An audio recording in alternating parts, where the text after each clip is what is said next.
Welcome to Living Fuel TV. I'm KC Craichy with special guest Andy O'Brien. Andy, welcome back. KC, thanks for having me. Andy is an elite strength and fitness coach that runs a $40 million training facility in Calgary, Alberta, Canada. And we have been having such a fun time talking about this leading edge stuff because you're one of the few guys that really get it, as far as I'm concerned. Well, thank you. And so we're talking about so many different areas.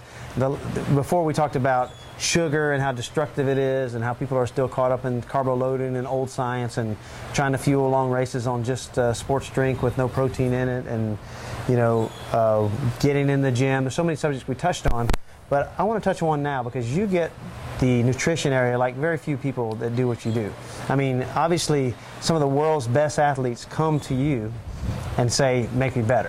Mm-hmm. Okay, because you get how the whole thing works together. Mm-hmm. You've been on LivingFuel now for a few years. Mm-hmm. How is it that you use it with these athletes, and what difference has it made? Well, I think one of the main goals for me when I'm working with an athlete is to really try to increase the adaptive response to training. I think that's very, very important.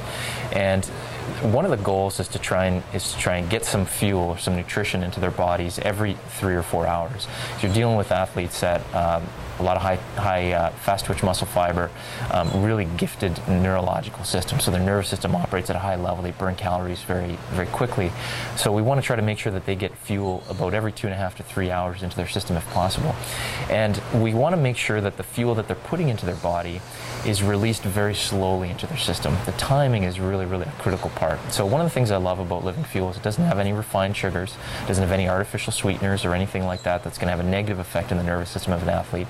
But it's got low glycemic, high fiber carbohydrates mixed with high quality protein, added amino acids, and then it's also got all of the micronutrients and the vitamins, the minerals, and the antioxidants that are going to help combat some of the stress that they're placing in their body with their training.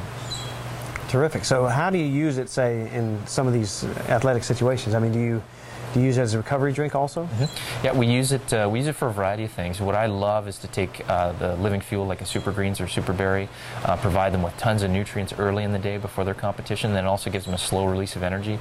And what's been incredibly popular is the Coca Chia bars. Coca Chia bars just taste amazing. They're quick and easy, but they've got it's got a perfect ratio of 1 to 1 to 1 of healthy fats, monounsaturates, polyunsaturates, and saturates, and it has really, really slow releasing energy. So on a game day, if it's a 7 o'clock game, our guys can take one of those at 5 o'clock, and it's going to actually last them 3 or 4 hours right through their activity.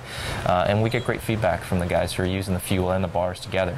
We also use it from a recovery standpoint. What we usually do is do something with some quick protein, some refined carbohydrates immediately after, and then we hit the fuel, especially something like a Super Greens, because it's flooded with so many micronutrients, and the vitamins and minerals that you're getting out of that is going to help replenish the tissues, and then all the antioxidants that you're getting from that wide spectrum of antioxidants is going to help, again, combat the oxidation that the athlete goes through when they're in that activity, especially endurance athletes that are competing at that high intensity level. So much oxidation going on in the body and so much tissue breakdown that the protein, the nutrients, and the antioxidants are going to help them recover for the next day. So that's really true. An athlete, as you well know, is 20 times the respiration as a sedentary person. Mm-hmm. Mm-hmm. So 20 times the respiration in a non-technical way is 20 times the oxidation, glycation, inflammation, all those things going on as a result of all this going on. So that's really important. Now, how do you use the Super Essentials Omega, the essential fats? Super essential fats are really important. I like to take the Super Omegas during every meal. So we actually have them multiple times a day, so probably 5-6 times a day with most of our athletes. And the essential fatty acids are really important from an inflammation standpoint. It makes a huge difference. Any of our athletes that have injuries where they've got inflammation, any of the athletes who deal with little chronic nagging injuries, helps tremendously with their inflammation. It also helps with a lot of our athletes with fat loss, believe it or not, because it allows that extra little fat is very essential to kind of extend that energy release into the body. And then, of course, as we know, essential fatty acids also help to break down different fats in the body. And I think thirdly, which is kind of an area that not a lot of people talk about with essential fatty acids, is understanding the afferent and efferent communication loop between the receptors in the body at the joints and the muscles back to the nervous system and then back down into the body. All of those neural functions, they require healthy fats and healthy lipids in the body. And so if you have a deficiency in essential fatty acids, you're going to have a deficiency in that communication process between the brain and the body.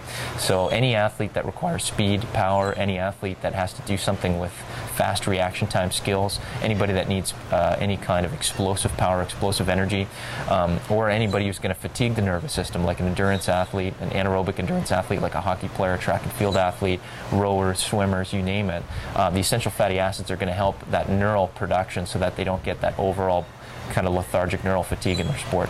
Beautiful, and not to mention the brain is 60% probably docosahexaenoic acid, which is one half of the essential fatty acid equation there. Exactly. Well, fantastic. Well, that is awesome. Appreciate that feedback, and thank you so much for the series. It has been just a load of fun. Thank you, KC. It's been my pleasure. Thanks for having me. God bless you. Well, hope you enjoyed it. We just hope that you will take these concepts and use them, and we wish you super health. Have a great day.